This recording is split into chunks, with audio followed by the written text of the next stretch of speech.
तो अब जानने वाले हैं Bohr's model of the hydrogen atom. तगड़ा topic, Bohr's model of the hydrogen atom समझना है। देख लीजिए,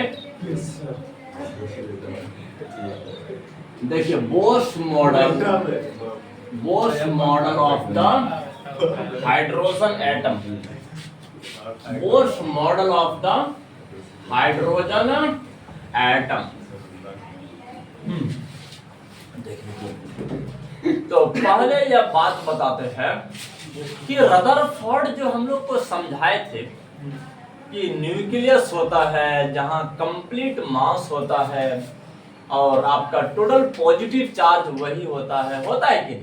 कि किसी एटम के जो का जिस समय बीच में सेंटर होता है जिसे न्यूक्लियस कहते हैं, यही पर टोटल पॉजिटिव चार्ज होते हैं और टोटल मास यही बनाते हैं। हम इस तरह का बात किए थे और रदरफोर्ड तो यहाँ तक कि यह भी बता दिए थे कि इसका जो रेडियस होता है वो 10 टू द पावर -15 होता है, इतना मीटर होता है, जबकि एटम का रेडियस अप्रॉक्स कितना था? 10 टू द पावर -10 मीटर था। जानते हो? हाँ, लेकिन रदरफोर्ड ने एक बात बताए थे कि electron revolve around the nucleus. Electron जानते हो इस नाभिक के चारों ओर घूमते हैं, इसके चारों ओर घूमते हैं, इस प्रकार का बात कर रहे थे। कौन?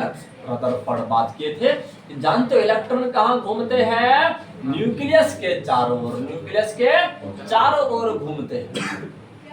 लेकिन जब क्लासिकल इलेक्ट्रोमैग्नेटिक थ्योरी जैसे ये आज मैक्सवेल का थ्योरी है, किसका? मैक्सवेल। तो मैक्सवेल जैसे ही मैं अपना इलेक्ट्रोमैग्नेटिक थ्योरी लेकर के आया तो मैक्सवेल का मानना यह था अगर कोई भी पार्टिकल सर्कुलर पाथ में घूमते हैं वो हर इंस्टेंट, हर क्षण अपना डायरेक्शन को चेंज करते हैं, अपना वेलोसिटी चेंज होता है हर सेकंड, हर इंस्टेंट, हर क्षण उसका चेंज होता है। अगर चेंज नहीं होगा तो सर्कुलर हो ही नहीं सकता है। याद रखना है बात को। हाँ, हर सेकंड चेंज होता है। देख लीजिए, अगर चेंज नहीं होगा तो पार्टिकल का मोशन स्ट्रेट लाइन में होता है, पार्टिकल का मोशन स्ट्रेट लाइन में, क्योंकि पता है कि न्यूटन का पहला वाला जो लॉ दिए थे, फर्स्ट लॉ ऑफ मोशन, उसमें क्या बात बताई थी? अगर कोई एक्सेलरेशन ना रहे, कोई एक्सेलरेशन ना रहे, समझना है बात को, अगर एक्सेलरेशन 0 रहे तो फोर्स भी 0 होगा, फोर्स भी 0 होगा। अगर एक्सटर्नल फोर्स 0 रहा, अगर कोई बॉडी और लीनियर पाथ में सीधी रेखा में जा रहा है तो वह हमेशा गतिशील ही रहेगा। अगर कोई स्थिर है तो अपने पोजीशन पे वो ऑलवेज रहेगा।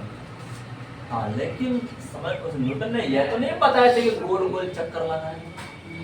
तो समझ रहे हैं बात को, अगर कोई गोल गोल चक्कर लगा रहा है, सर्कुलर पाथ में घूम रहा है, इसका मतलब देख लीजिए वो हर क्षण अपना डायरेक्शन को चेंज करता है कि हर क्षण चेंज करता है। देख, अगर चेंज नहीं करेगा ऐसे निकल जाएगा, हर क्षण चेंज करता है क्योंकि ये वेलोसिटी जानते हो डायरेक्शन से जुड़ा है। अगर डायरेक्शन चेंज हो रहा है तो वेलोसिटी चेंज हो रहा है। क्या हो रहा है? वेलोसिटी चेंज हो रहा है। समझ रहा है? देखिए, अगर तुम सीधे रास्ते में दौड़ रहे हो और तुम एक साथ में बोलेंगे स्टूडेंट्स राइट डायरेक्शन में, इसी रफ्तार से मुड़ने के दौरान भी इसी रफ्तार से मुड़ना है और राइट डायरेक्शन में चले जाना है, बोलोगे सर ये पॉसिबल हो नहीं सकता, वेलोसिटी चेंज हो जाएगी। होगा कि नहीं? जब भी तुम डायरेक्शन चेंज करोगे वेलोसिटी चेंज हो जाएगा। अगर वेलोसिटी चेंज होता है तो एक्सेलरेशन उत्पन्न होगा। क्या उत्पन्न होगा? एक्सेलरेशन। तो मैक्सवेल ने अपना थ्योरी, इलेक्ट्रोमैग्नेटिक थ्योरी में क्या बात बताए थे? ये इलेक्ट्रॉन जो होते हैं ये चार्ज पार्टिकल है। क्या है? Charge particle. और कोई भी चार्ज पार्टिकल अगर एक्सेलरेट होता है, अगर वो अपना वेलोसिटी चेंज करता है तो वो अपने अंदर से इलेक्ट्रोमैग्नेटिक वेव को इमिट करते हैं। देख, अपने अंदर से किसको इमिट करेंगे? इलेक्ट्रोमैग्नेटिक वेव को। तो तुम लोग याद करो कि हम बता रहे थे कि इलेक्ट्रोमैग्नेटिक वेव कहां से निकलता है? एक्सेलरेटेड चार्ज पार्टिकल से। अगर कोई चार्ज पार्टिकल में त्वरण उत्पन्न हो रहा है उससे क्या होगा, इलेक्ट्रोमैग्नेटिक वेव इमिट होता है। बिल्कुल याद रखना बच्चों। देख लीजिए यहाँ हम छोटा सा बात बता देते हैं, देख लीजिए छोटा सा बात बता देते हैं। Accelerated charge particle, accelerated charge particle image, देख लीजिए accelerated charge particle electromagnetic wave क्या इमिट करते हैं, इलेक्ट्रोमैग्नेटिक वेव इमिट करते हैं। याद रखना है, इमिट इलेक्ट्रोमैग्नेटिक वेव। देख लीजिए इलेक्ट्रोमैग्नेटिक वेव इमिट करते हैं, इलेक्ट्रोमैग्नेटिक वेव इमिट करते हैं। तो समझना है, अगर वो इलेक्ट्रोमैग्नेटिक वेव को इमिट कर रहा है, अगर इस इलेक्ट्रोमैग्नेटिक थ्योरी के मुताबिक है कि नहीं, तो वो वेव इमिट कर रहा है, तो समझना इलेक्ट्रोमैग्नेटिक वेव के पास होता क्या है, एनर्जी होता है। क्या होता है, एनर्जी होता है। बिल्कुल याद रखना। देख लीजिए कि तब इस अगर एनर्जी होगा, अगर एनर्जी होगा इसका मतलब कि इलेक्ट्रॉन तक एक्सेलरेट जो कर रहा है वो हर क्षण अपना एनर्जी को रिलीज कर रहा है, रिलीज कर रहा है कि नहीं, तो उसका एनर्जी कम होते जाएगा। अगर इलेक्ट्रॉन का एनर्जी जितना कम होते जाएगा वो उतना ज्यादा न्यूक्लियस के करीब जाता जाएगा। कहां जाएगा, न्यूक्लियस के करीब जाएगा और कुछ क्षण के बाद वो न्यूक्लियस में जाके गिर जाएगा। कहां जाके गिर जाएगा, न्यूक्लियस में जाके गिर जाएगा। इसका मतलब कि अगर वो एक्सेलरेट होता, अगर वो सर्कुलर पाथ में घूमता और एक्सेलरेट होता और उससे इलेक्ट्रोमैग्नेटिक वेव अगर इमिट करते, तो समझना इलेक्ट्रॉन का एनर्जी हर क्षण डिक्रीज होते जाता और डिक्रीज होते होते कुछ क्षण के बाद क्या होते, इलेक्ट्रॉन न्यूक्लियस में जाके गिर जाता।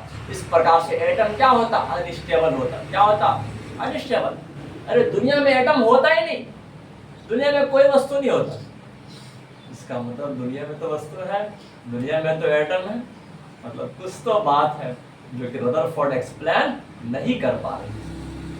समझना है, जैसे इलेक्ट्रोमैग्नेटिक वेव का थ्योरी आया, बस फटाक से वो थ्योरी तो फीका फीका पड़ गया रदरफोर्ड का, है कि नहीं, तो वो तो बात एकदम गलत बता दिए थे। तो देख लीजिए, हाँ समझना है, इलेक्ट्रोमैग्नेटिक वेव जो होते हैं, इलेक्ट्रोमैग्नेटिक वेव समझना, इलेक्ट्रोमैग्नेटिक वेव जो होते हैं, देख लीजिए रिलीजेज एनर्जी। याद रखना कि एनर्जी को रिलीज करते हैं। देख लीजिए अब ये एनर्जी को रिलीज करते हैं, हाँ बिल्कुल समझना है। देखिए एंड हेंस, और इस प्रकार से क्या हो जाएगा, देख लीजिए कि इलेक्ट्रॉन, देखिए and hence electron loses their energy, अपने एनर्जी को ये लूज करते हैं, लूजेस देयर एनर्जी कंटिन्यूअसली, लगातार कंटिन्यूअसली वो क्या करते हैं, अपना एनर्जी को लॉस करते हैं। हाँ, तो समझ रहे हैं बात को। देख लीजिए,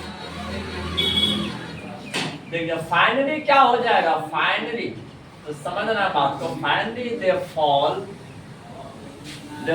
in the nucleus, in the nucleus. देख लीजिए अंत में क्या हो जाएगा, वो कहाँ गिर जाएगा, न्यूक्लियस में जाके गिर जाएगा। तो समझ रहे हैं, देखिए हैंस इस प्रकार से atoms are unstable, atoms are unstable.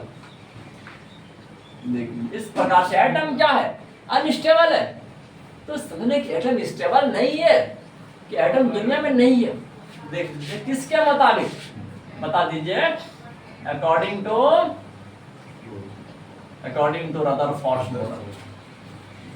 किसके मुताबिक, रदरफोर्ड मॉडल के मुताबिक। देखिए तो इन सब बात को देखते हुए जब तो तुम लोग को यह कहानी बताए थे, रदरफोर्ड का दुनिया 1911 की दुनिया था। 1912 में एक साल बाद हमारे नील्स बोर जानते हो कुछ महीना ही स्टडी किए थे, कुछ महीना तक। किसके लेबोरेटरी में जानते हो, रदरफोर्ड के लेबोरेटरी में। और 1912 में स्टडी तो कर रहे थे, क्या कर इसके साथ में काम करते थे और हर बात को समझ रहे थे धीरे धीरे। और 1913 में ऐसा मॉडल तैयार कर दिया ना नील्स बोर, आज हम रदरफोर्ड का तो हक्का बक्का उड़ गया। अरे बाप रे बाप, हमसे आगे निकल गया जी, है ना रे, बात ऐसे होता है। तो समझना है उस नील्स बोर ने कि कुछ ऐसे बात बताए जो तुम लोग को 100% ट्रू लगे। लेकिन लिंक्स बोर्ड से भी गलती हुआ है, आगे चल के इसका भी इंप्रूव होगा, है ना रे? बिल्कुल याद रखना, देख लीजिए। हाँ, इसका भी सुधार होगा, लेकिन पहले हम जो 3 बात जो बताए थे हमारे लिंक्स बोर्ड, उन तीनों बात को हम आउट कर देते हैं। फिर उस बोर्ड्स के मुताबिक हम लोग रेडियस निकालेंगे और एनर्जी फाइंड करेंगे। हाँ, बिल्कुल ये वाला क्या कहते हैं, छोटा छोटा काम करेंगे कि चलो अब बताते हैं, थोड़ा सा देख लीजिए। आपका बोर्स मॉडल के नीचे में कुछ लाइन लिखा के फिर से लिख देते हैं। हाँ, देख लीजिए कि अब ये बोर्स मॉडल याद रखना है। देखिए Bohr's model of the hydrogen atom, तो समझना है बात को। देख लीजिए कि हाइड्रोजन एटम का बोर्स मॉडल क्या, देखिए किस प्रकार से लिए थे हाइड्रोजन एटम पर, याद रखना है। इस बोर्स का नील्स बोर नाम है पूरा। देख लीजिए, इसने सबसे पहले यह बात बताए थे कि एटम के पास जो होता है कुछ स्टेबल ऑर्बिट होता है। क्या होता है? स्टेबल ऑर्बिट होता है। अगर उस ऑर्बिट में अगर कोई इलेक्ट्रॉन घूमते हैं तो ये स्टेबल ऑर्बिट हर इलेक्ट्रॉन के पास होता है, हर इलेक्ट्रॉन। अगर जिस ऑर्बिट में अगर वो इलेक्ट्रॉन घूमेंगे तो वो कोई इलेक्ट्रोमैग्नेटिक वेव एमिट नहीं करते हैं, कोई इलेक्ट्रोमैग्नेटिक वेव एमिट नहीं करते हैं। यह बात बताए सबसे पहले स्टेबिलिटी का बात बताए थे नील्स बोर। सबसे पहला बात क्या बताए थे कि हर इलेक्ट्रॉन के पास क्या होता है, अपना स्टेबल ऑर्बिट होता है, जिसमें अगर वो घूमते हैं तो कोई इलेक्ट्रोमैग्नेटिक वेव एमिट नहीं होगा। पहला वाला बात बताए। दूसरा वाला जो पोस्टुलेट दिए थे उसमें इस ऑर्बिट को डिफाइन किए थे, समझना है। पहले हम फर्स्ट वाला स्टेटमेंट बता देते हैं। देख लीजिए, each electrons has, each electrons have specific, याद रखना है कि हर इलेक्ट्रॉन के पास कि खास क्या होता है, स्पेसिफिक स्टेबल ऑर्बिट होता है। स्टेबल ऑर्बिट होता है इन एन एटम। एटम में हर इलेक्ट्रॉन के पास अपना खास स्टेबल ऑर्बिट होता है। इन विच, जिसमें याद रखना है कि इन विच, देखिए इन विच जिसमें याद रखना है, if electron revolve, if electron revolves, देख लीजिए, जिसमें अगर इलेक्ट्रॉन घूमते हैं, अगर इलेक्ट्रॉन, अरे भाई साहब कैसे कैसा हो रहा है जी, अरे देखिए अगर इलेक्ट्रॉन घूमते हैं, बिल्कुल याद रखना है, नो इलेक्ट्रोमैग्नेटिक रेडिएशन एमिटेड, याद रखना है, नो इलेक्ट्रोमैग्नेटिक रेडिएशन एमिटेड। देख लीजिए, तो इसने बात बताया अगर उस स्टेबल ऑर्बिट में अगर इलेक्ट्रॉन घूमते हैं तो कोई भी इलेक्ट्रोमैग्नेटिक रेडिएशन एमिट नहीं होगा। ऐसा बात बताए थे ना, तो सोचो उस जमाने में रदरफोर्ड जिस खटिया पर सोया होगा उसके दिल पर क्या गुजरते होंगे। हमसे आगे निकल गया, हम तो मुंह दिखाने के काबिल नहीं रहे। बात ऐसी होती है, और तुम भी स्टडी करोगे बिल्कुल आगे निकल जाओगे। अरे साइंटिस्ट में जानते हो, जैसे रदरफोर्ड उदास नहीं, अरे अपना जमाने में अपने मॉडल दिए, आगे जमाना बदलते जा रहा था, मॉडल बदलते जा रहा था, है कि नहीं? तो समय दुनिया को एडवांस करना था कि जैसे कि इस रॉबर्ट हुक ने पर सेल का डिस्कवरी, ये बात नहीं कि समझने कि अब सेल का डिस्कवरी करने वाला कोई और बन जाएगा। अरे आगे दुनिया आए, एडवांसमेंट हुए, इसके बाद बहुत सारा आपका क्या टेक्नोलॉजी आया, आपका माइक्रोस्कोप का खोज हुआ, इलेक्ट्रॉन माइक्रोस्कोप आया, तो और आगे बड़ा स्टडी, है कि नहीं? बात ऐसे होता है, साइंटिस्ट होता है बच्चों। देख लीजिए, कोई भी न्यू बात अगर बता दे तो समझ लीजिए साइंस की दुनिया में एक कदम आगे निकल गया, है कि नहीं? तो याद, इसीलिए हमेशा साइंटिस्ट का रिस्पेक्ट करो बच्चों। साइंटिस्ट होते हैं एकदम न्यू बात बताते हैं, जो बात डिस्कवरी आज की दुनिया वाले नहीं जानते, अब यह बात बताते हैं। दूसरा वाला बात, दूसरा पोस्टुलेट में जानते हैं इस इलेक्ट्रॉन क्या कहते हैं। इस नील्स बोर ने यह बात बताए कि उस स्टेबल ऑर्बिट को डिफाइन किए थे कि स्टेबल ऑर्बिट क्या चीज होता है, समझना है। तो नील्स बोर ने यह बात बताए कि जानते हो इलेक्ट्रॉन कि केवल उसी स्टेबल ऑर्बिट में घूम सकते हैं जिसका एंगुलर मोमेंटम h/2 पाई के मल्टीपल हो, h/2 पाई के मल्टीपल हो। बहुत तगड़ा बात बता दिए थे, है कि नहीं? तो समझना है दूसरा पोस्टर में क्या बात बताए कि इलेक्ट्रॉन उस ऑर्बिट में ही घूम सकता है जिसका एंगुलर मोमेंटम h/2π के गुणनफल हो, मल्टीपल हो। हाँ समझना, अब यहाँ n किसको दिखाते हैं? Number of orbit. हाँ देख इसका मतलब जानते हो कि L का फॉर्मूला क्या होता है? हम लोग फिजिक्स में क्या पढ़े? mvr होता है। हाँ अगर इलेक्ट्रॉन का मास और वेलोसिटी और रेडियस जहां घूम रहा है, इन तीनों को गुना कर दिया जाए तो उसका वैल्यू इक्वल आएगा। देख लीजिए, अब यह प्लस कांस्टेंट है कि नहीं? अगर इधर का वैल्यू अगर निकाल दोगे ना और इधर का वैल्यू इससे आएगा, वो दोनों इक्वल होगा। सोचो कितना तगड़ा दिमाग लगाते थे, है ना रे? तो कोई सोचे भी नहीं होंगे हमारे नीरज ऐसा बात बोलने वाले। देख दूसरा वाला स्टेटमेंट में डिफाइन किए थे कि इलेक्ट्रॉन उस स्टेबल ऑर्बिट में घूम सकता है जिसका एंगुलर मोमेंटम क्या हो? h/2π के गुणनफल हो। जिसका एंगुलर मोमेंटम किसके गुणनफल हो? h/2π के। समझ रहे? इसका मतलब एंगुलर मोमेंटम क्या होता है? इलेक्ट्रॉन का क्वांटाइज्ड होता है, क्वांटाइज्ड। हाँ मतलब कि h/2π के गुणनफल होता है कि जिस प्रकार से हम यह बात बताए थे कि कोई भी ऑब्जेक्ट का जो चार्ज होता है वो क्वांटाइज्ड होता है, मतलब कि इलेक्ट्रॉन के चार्ज का ही गुणनफल होता है कि नहीं? बिल्कुल इसी प्रकार से नील्स बोर ने बताया कि इलेक्ट्रॉन का जो एंगुलर मोमेंटम होता है वो भी क्वांटाइज्ड ही होता है। किसके गुणनफल होता है? h/2π के गुणनफल होता है। समझना है? दूसरा स्टेटमेंट में दूसरा पोस्टुलेट यही बात बताए थे, आप बता देते, देख लीजिए।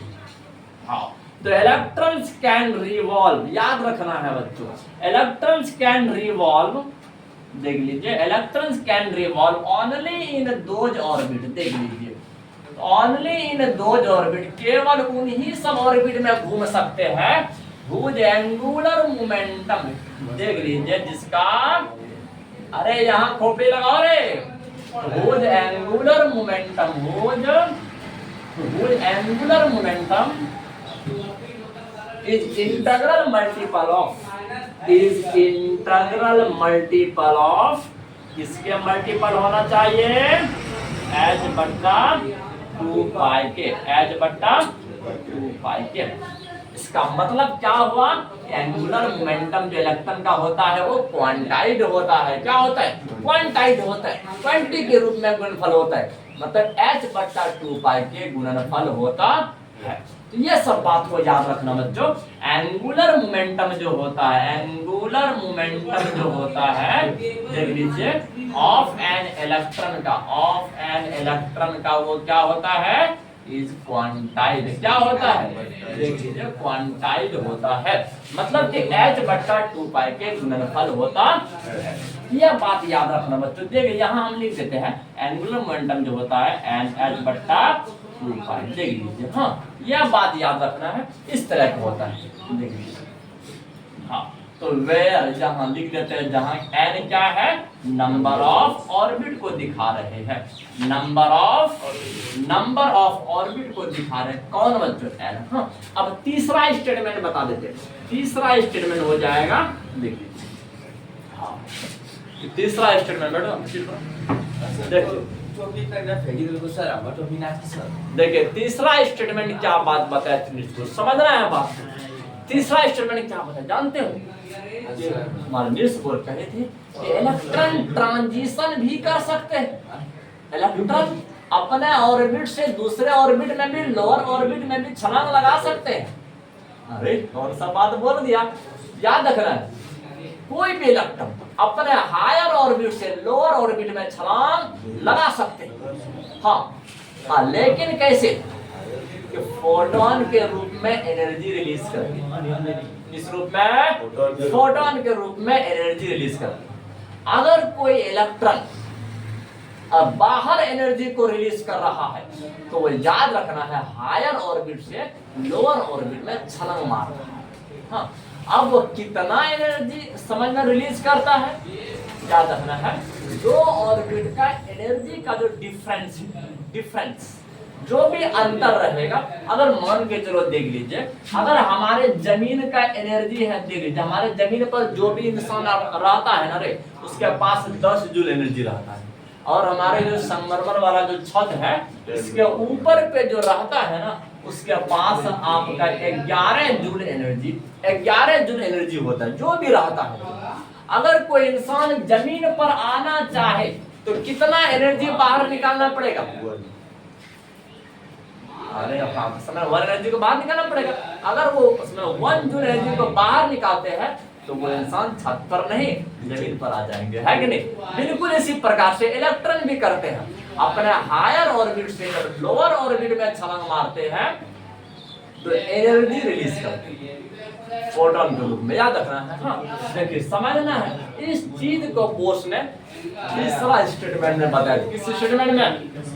तीसरा स्टेटमेंट में देख लीजिए आप यहाँ याद रखें। इलेक्ट्रॉन बहुत अच्छा बात कहते हैं हमारे बोस, देख लीजिए हमारे चर्चा लगते हैं।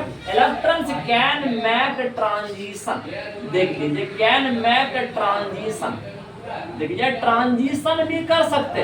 बोलोगे सर अगर हम बाहर से एनर्जी दें वही बात नहीं, लोअर ऑर्बिट से हायर ऑर्बिट में जंप कर जाएगा। मतलब इलेक्ट्रॉन समझना है अगर एनर्जी को बाहर से लेते हैं तो लोअर ऑर्बिट से हायर ऑर्बिट में जाएगा, अगर वो इलेक्ट्रॉन एनर्जी को बाहर निकालते हैं तो हायर ऑर्बिट से लोअर ऑर्बिट में जाएगा। हाँ, इन सब बात को याद रखना है। नील्स बोर ने तीसरा स्टेटमेंट में इस बात को एक्सप्लेन किए थे। Electrons can make transition, transition होते हैं जानते एक से दूसरे में जा रहे। हाँ, मतलब क्या अपने आपको बदल रहा है। देखिए अब समझना इलेक्ट्रॉन्स कैन मेक ट्रांजिशन। देखिए फ्रॉम हायर ऑर्बिट टू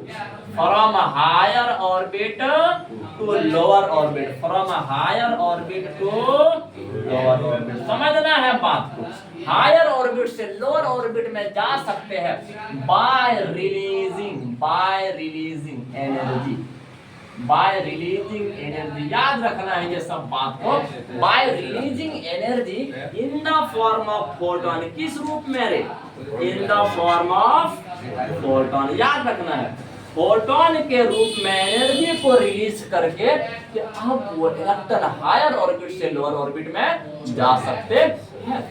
बोलोगे सर कितना एनर्जी रिलीज करेंगे? देख लीजिए अगर मान के चलो कि HNu एनर्जी रिलीज कर रहा है तो सर ये एनर्जी कितना होगा? याद रखना है इनिशियल जहां से छलांग लगा रहा है और जहां जा रहा है, देख लीजिए, और जहां जा रहा है देख लीजिए फाइनल। तो समझना है अब ये जो एनर्जी का डिफरेंस होगा उतना ही एनर्जी फोटोन के रूप में बाहर आएगा। हाँ, समझना है ये 3 पोस्टुलेट दी। तो आप तुम लोग को यह बात बताते हैं सेकंड पोस्टुलेट जो है कुछ मोर इम्पोर्टेंट है। हाँ, तो सेकंड पोस्टुलेट पर बेस्ड बहुत बार न्यूमेरिकल आते हैं। अभी हम लोग भी निकालेंगे सेकंड पोस्टुलेट जो दिए थे H/2π के मल्टीपल, इस पर आधारित रेडियस और एनर्जी निकालेंगे। हाँ, ये मोस्ट इम्पोर्टेंट है। तो एक एक करके सब बात को समझोगे और ध्यान दोगे।